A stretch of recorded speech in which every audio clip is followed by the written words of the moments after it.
Olá, aqui é o professor Luiz Fernando Maia mais uma vez. Vamos dar início à nossa aula sobre sistemas operacionais. Nós já falamos um pouco sobre sistema operacional na aula anterior, né? Eu falei um pouco sobre os elementos que compõem o sistema operacional, a gente fez a definição.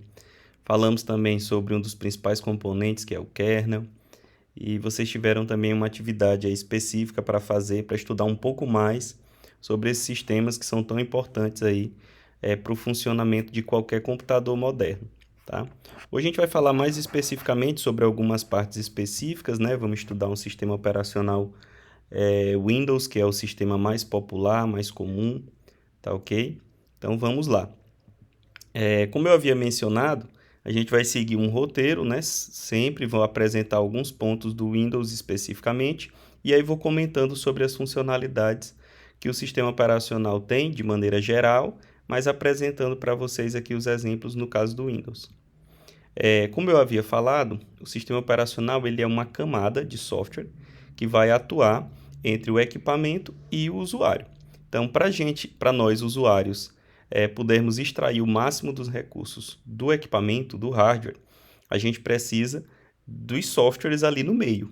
Só que os programas que a gente utiliza, eles também não vão conversar diretamente com o hardware.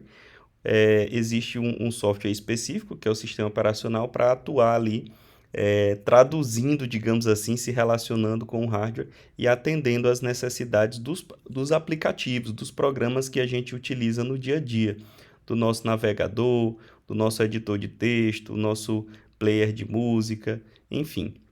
Então, esse é o principal ponto aí do sistema operacional.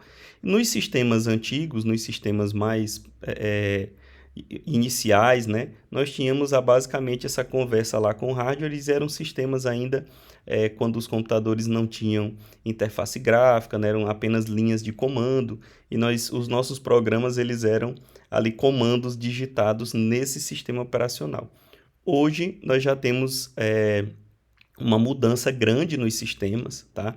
Seja o sistema operacional do seu computador, seja do seu celular, né? Enfim, às vezes, né, até de uma TV dessas mais modernas, Smart TV, você também vê um sistema operacional que tem uma tela, né, com menus, com parte gráfica. Isso é um resultado aí dessa evolução que a gente teve nos últimos anos.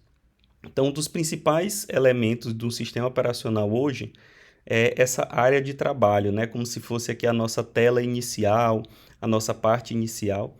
E hoje, basicamente, todos os sistemas disponibilizam para a gente uma área de trabalho, né? Com interface gráfica, com ícones representando programas ou arquivos ou pastas, né? O que seja. Então, nós temos uma área com esses ícones para a gente interagir. No caso do Windows, né, ou dos sistemas desktop, é comum que nós tenhamos também uma barra de tarefas, né, embaixo, para que você visualize as aplicações que estão em execução naquele momento. E também, às vezes, né, dependendo do caso, você pode ter um menu aí iniciar para que você consiga navegar por outras funcionalidades, utilizar outros recursos que às vezes não são tão comuns ali, que não estão acessados ali diretamente pela sua área de trabalho. Esse é um paradigma nessa história de área de trabalho, essa mudança, ela já surgiu há algumas décadas, tá bom? E se popularizou com o surgimento das interfaces gráficas, dos monitores, né? Com resolução maior, telas coloridas, e aí a gente pôde ir aprimorando o sistema operacional que saiu daquele elemento lá, que era basicamente um terminal, né? Com comandos, com a tela preta ali para a gente digitar, e chegou nessas versões modernas que a gente utiliza na nossa casa, no nosso celular e nos demais aparelhos, né, que tem capacidade de processamento para executar sistemas mais modernos, né, mais complexos. Bom, no caso do Windows especificamente, a gente consegue acessar os principais programas pelo menu iniciar, né, então a gente consegue ter esse acesso rápido. Demais sistemas operacionais como Linux, como Mac, como o próprio Android, iOS, a gente tem funcionalidades semelhantes, né? De poder acessar uma tela onde estão disponíveis todos os nossos programas, tá bom? Então isso é um paradigma já, é uma estratégia já comum né, nos sistemas mais modernos. E um outro ponto importante que a gente vai encontrar foi a definição de janela, tá?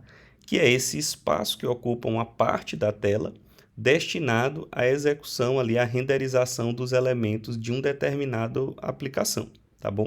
Então, as janelas, elas vão ter, via de regra, comportamentos semelhantes, independente do sistema operacional, seja Windows, Linux ou Mac, né? Geralmente no desktop a gente tem esse conceito de janela mais claro do que nos dispositivos móveis. E a gente tem opções de minimizar, que é quando o nosso programa continua em execução, mas não está exibindo, digamos assim, os componentes dele na tela. A gente tem a opção de maximizar para que a gente consiga ampliar e visualizar esse programa, né, a renderização dos seus componentes todos na tela. E encerrar também, né, esse programa, né? No caso, fechar a janela é uma coisa, fechar o programa é outra coisa. Geralmente elas trabalham juntas. Um programa que eu iniciei, a janela está lá aberta, significa que o programa está funcionando. Se eu fechei a janela, eu também fechei o programa. Mas isso não é uma regra, existem exceções, tá? Existem programas e isso é normal, é uma funcionalidade disponível em praticamente todos os sistemas operacionais. Você tem o programa executando e uma janela para exibir a execução do programa. Porém, fechar a janela não necessariamente encerra o programa. Algumas vezes, os programas, né, no caso do Windows, eles vão ali para a barra de tarefa, né, fica lá um ícone lá indicando que ele ainda está em execução. Isso é muito comum, às vezes um próprio player de música. Você abriu um programa para tocar música, mas eu fechar a janela daquele programa não impede a música de continuar tocando. Então a janela, ela é uma funcionalidade aí que não necessariamente está amarrada com a execução do programa. Eu consigo fechar a janela e o programa se manter em execução.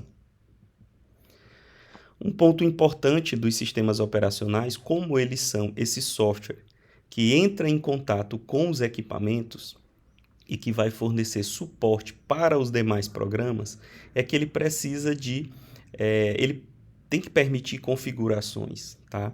Ele tem que permitir uma parte gerencial para eu saber se um determinado componente está funcionando, para eu adequar, por exemplo, a resolução do vídeo, instalar um dispositivo novo, gerenciar os usuários que acessam, fornecer alguma segurança, né, básica para os elementos. E isso é feito através de um painel de controle. Esse painel de controle ele é também algo é uma estratégia utilizada em praticamente todos os sistemas modernos. Você encontra no Windows, encontra no Linux, encontra no Mac, encontra no Android, encontra no iOS, né? Geralmente a gente chama às vezes de configurações ou painel de controle. E no caso do Windows você acessa pelo menu iniciar.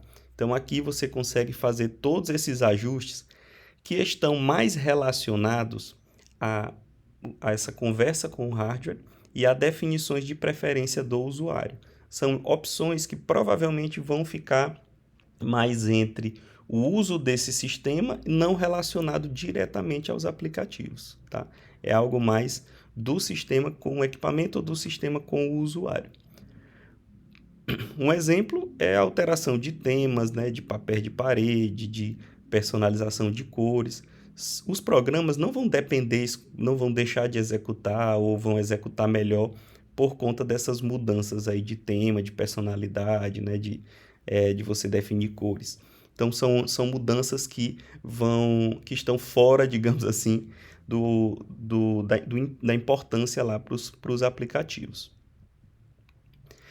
Outro ponto importante, né, que a gente vai observar é que você pode fazer ajustes gerais, como alterar a data, alterar a hora, apesar de que hoje nós temos estratégias nos sistemas modernos em que, ao conectar com a internet, a gente já faz essa sincronia e o seu computador está com o horário geralmente sincronizado pela internet. Isso é muito importante para o funcionamento de alguns sistemas corretamente, né? Então, essa é uma funcionalidade já presente em quase todos os sistemas operacionais modernos. E um outro ponto muito importante é a instalação de programas. Instalar e desinstalar. Essa é uma das funcionalidades mais utilizadas nos sistemas operacionais. Por quê?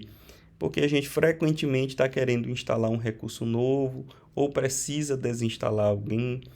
No caso do Windows, você pode fazer essa desinstalação a partir do painel de controle. Então, essa é uma das funcionalidades do painel, além de mudar, né, a questão de aparência, é gerenciar os aplicativos que estão colocados naquele sistema operacional, tá bom? Então, no Windows a gente consegue fazer isso acessando o painel de controle e indo na parte de programas. Lá eu consigo ver os programas que foram instalados e desinstalar. Existem casos, sim, de alguns programas que você instalou e não ficam disponíveis no painel de controle. Geralmente, mas não é uma regra, né? Às vezes quebra-se um pouco esse padrão, você consegue encontrar pasta com a instalação desse programa, certo? Dentro do seu Drive C, na pasta Arquivos de Programas. E ali dentro, né, existem uma série de outras pastas com o nome dos programas ou do fabricante lá daquele programa. Isso quando ele não aparece aí bonitinho para você fazer a desinstalação, que é a maneira recomendada, né? Quando a gente vai fazer esse gerenciamento de aplicações. Uma outra ferramenta muito importante para o sistema operacional é o gerenciador de tarefas. Como eu havia mencionado, o sistema operacional vai ser responsável por gerenciar esses recursos dos equipamentos. Então, é muito importante o gerenciador de tarefas, porque nele você tem uma possibilidade de visualizar realmente todos os programas que estão em execução no seu computador, como os recursos do seu computador estão sendo distribuídos, né? Seja o processador, seja a memória, o uso de rede, enfim. Então, dependendo da versão do Windows que você está utilizando, se for um Windows mais antigo, o gerenciador de tarefa vai ter essa aparência aqui à esquerda. Se for um Windows mais moderno, vai ser esse da direita. E vocês vão observar geralmente essas abas aí, né, onde tem processo, performance, né, o desempenho, enfim. Você consegue clicar nessas abas e ver a relação de todos os programas que estão em execução, tá bom? Isso é importante por quê? Porque caso, por exemplo, você observe que seu sistema ele não está respondendo direito, ele pode estar com algum programa travado, ele pode estar, no caso de notebooks, né, esquentando muito, você consegue acessar o gerenciador de tarefa, tá? No Windows existe um atalho específico, né, que a gente utiliza, né, que é o Ctrl ESC, e aí ele abre esse gerenciador para você e você consegue olhar, olha, vou colocar aqui como exemplo, na figura à esquerda vocês estão vendo aí a CPU está sendo ocupada 99%, né? E você consegue observar ali, ó, que os três processos iniciais ali, o Google Chrome, um ocupa 30% da CPU, o outro ocupa 14%, o outro ocupa 12%, né? Então você observa que, nossa, esses processos aí, eles são os que estão consumindo mais o meu processador. Se meu computador está lento ou não está conseguindo responder, provavelmente a responsabilidade é desses processos. Ao lado, você já vê na coluna ao lado a memória. Então, tem processo ocupando 40 megabytes de memória, 20 e poucos megabytes de memória. Então, isso também pode ser importante para você avaliar, porque as lentidões e falta de resposta pode ser também porque a memória está sendo consumida em excesso, certo? Isso é um outro ponto importante. E aí, uma funcionalidade que esse gerenciador de tarefa disponibiliza é de você clicar num desses processos e finalizá-lo. E aí essa finalização ela é meio que a força, sabe? Às vezes você vai lá, janela, clica na janela, a janela não fecha, o programa está travado, o teu computador está querendo travar, mas você consegue fechar esse programa usando esse gerenciador de tarefas, tá ok? Então, é uma ferramenta muito importante aí que vocês, sempre que possível, devem fazer uso. Nós temos também arquivos, tá? E pastas, que são uma representação de como utilizar, né, o, o nosso sistema, o nosso disco rígido, né, a nossa memória de armazenamento, a nossa memória secundária. Então, a gente consegue clicar, né, no gerenciador de arquivos para poder manipular esses arquivos e pastas. Como é que eu consigo fazer isso? Eu posso acessar, às vezes, né, o que a gente chama de Explorer, né, Windows Explorer, pelo nosso menu iniciar, ou utilizando o comando, né, de atalho, que é muito comum, que é o comando Windows E, né? A gente usa essa tecla Windows, mais a letra E, e aí esse programa já abre para a gente. Nele é super importante porque eu consigo fazer essas operações aqui básicas, né? Eu consigo visualizar as nossas árvores de diretório. Então, é meio que um padrão dos sistemas operacionais todos, armazenar os arquivos nessa árvore de diretórios em que eu tenho pastas, e dentro de uma pasta eu posso ter outras pastas ou arquivos. E essa estrutura, né? Então eu vou tendo pasta dentro de outra pasta e dentro de outra pasta. É como se fosse mesmo uma hierarquia, tá?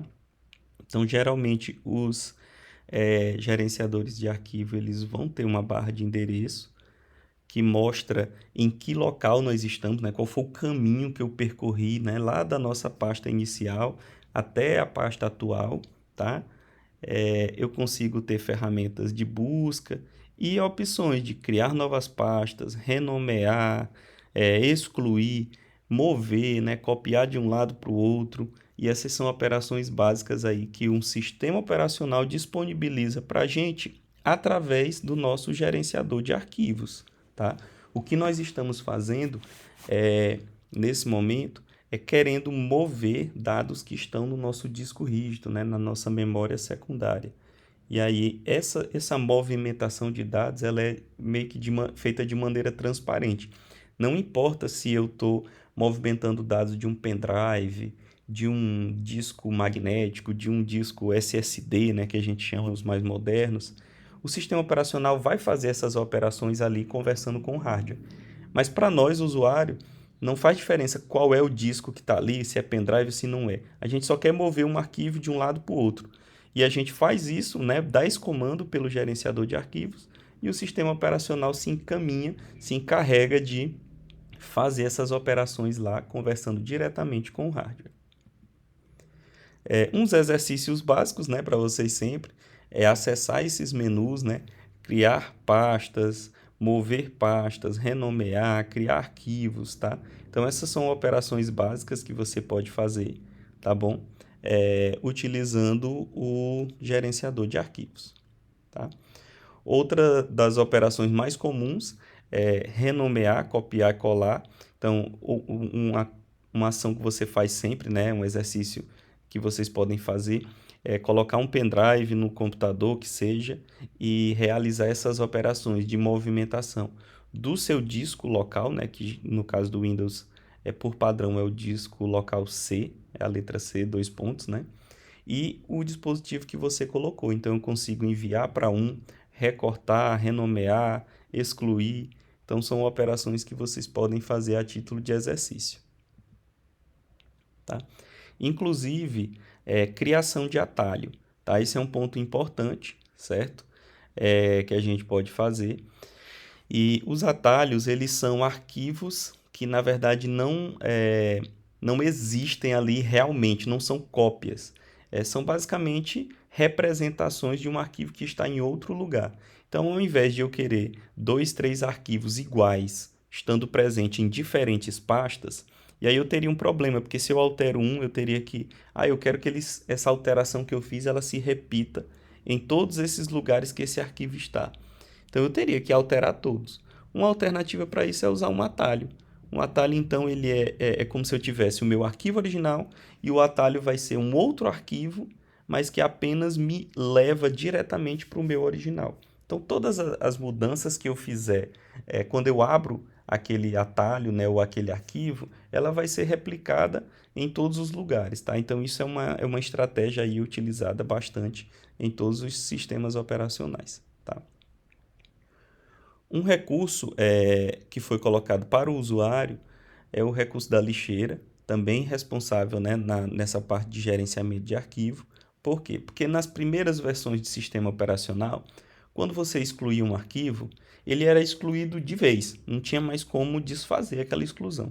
Então, se você excluiu alguma coisa por engano, se, sei lá, você realmente gostaria de reaver algum arquivo que por algum motivo você apagou, mas depois descobriu que não era para ter apagado, antes não tinha como fazer. Uma vez apagado, você não conseguiria restaurar ele facilmente, né? Resgatar esse arquivo de maneira fácil. Então, a lixeira, ela foi um recurso incluído para o usuário, pensando no usuário, nessa possibilidade de recuperar arquivos que foram excluídos. Então, toda vez que você exclui um arquivo, por padrão, ele não é apagado imediatamente do seu disco. Ele basicamente é movido para essa pasta especial, que é a lixeira. E lá ele fica. Então, você, né, eu não tirei ele, né, eu não destruí ele definitivamente. É como realmente no escritório, se você quer, não quero mais essa folha aqui, esse borrão que eu fiz, não está mais valendo, eu não vou, tipo, incinerar ele, tocar fogo, nunca mais vou ver. Não, você pode simplesmente jogar ele ali na lixeira. É basicamente essa a comparação que a gente faz. E aí, digamos que no dia seguinte, você percebe que, olha, tem alguma coisa naquele documento que eu vou reaproveitar. Então, você pode ir lá na lixeira, pegar o papel de volta, né, e reutilizar. Esse é o pensamento, tá bom? Enquanto tá lá na lixeira, tá bacana. Eu consigo resgatar facilmente. Mas se eu esvaziar a lixeira, aí fica mais difícil, porque é como se eu tivesse, né, pego esse lixo todo que estava na lixeira, joguei lá no carro de lixo, e aí você não consegue mais recuperar ele facilmente. Então esse é o objetivo da lixeira. Ela é uma pasta comum, só que é uma pasta, ela funciona como uma pasta, mas com características especiais de possibilitar o resgate desses arquivos, né, quando a gente está querendo fazer exclusões. Tá? Então tá aqui um exercíciozinho, né, como eu falei para vocês, de vocês poderem criar essas pastas. Observa que as pastas, ela tem essa característica de hierarquia. Então eu tenho uma pasta num nível superior e as demais estão contidas dentro, né? É uma dentro da outra. Então é como se você pudesse representar isso numa estrutura de patentes, né? Eu tenho um chefe, eu tenho um subordinado, abaixo do subordinado eu tenho um outro, e assim vai. Então aqui está um exemplozinho, né, para vocês fazerem aí de pastas em que eu tenho carros, né, marcas dos carros, motos, marcas das motos. Então a gente consegue ver que todas essas marcas aqui pertencem a carro, tudo isso pertence a um outro elemento. Então é interessante vocês observarem essa organização. Tá ok? Dentro desse exercício, né, a gente solicita aqui que vocês façam opções, né, operações, tá? Dentro de cada uma, como criação de outras pastas específicas, que seriam os nomes dos carros, e aí vocês provavelmente vão digitar alguma coisa errada, vão ter que renomear, vão ter a possibilidade de mover e também de apagar fazendo esses exercícios. Tá ok? Então, via de regra, né, depois a gente oferece aqui esse outro exercício que você vai renomeando essas pastas, né, que vocês criaram. Então, uma vez que vocês concluírem essa atividade, vocês já vão ter tido bastante experiência com as operações que são as mais comuns nos sistemas de arquivo. Tá?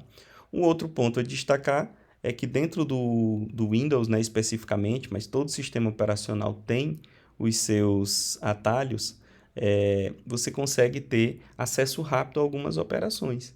Tá? Então, às vezes, vai lá no menu, tem aquelas opções de renomear, de criar, de não sei o quê. Você consegue fazer isso por meio de teclas. E isso facilita, né, a combinação de teclas que vão deixar isso mais rápido para você utilizar o mouse, às vezes clicar, arrastar para um lado e para o outro. O teclado ali, geralmente, essas combinações elas vão te entregar um desempenho, né, e uma resposta mais rápida nas ações, e com o tempo você vai memorizando, né, com o próprio uso esses atalhos, e vai ficando mais fácil, vai ficando cada vez mais rápido realizar as operações no computador.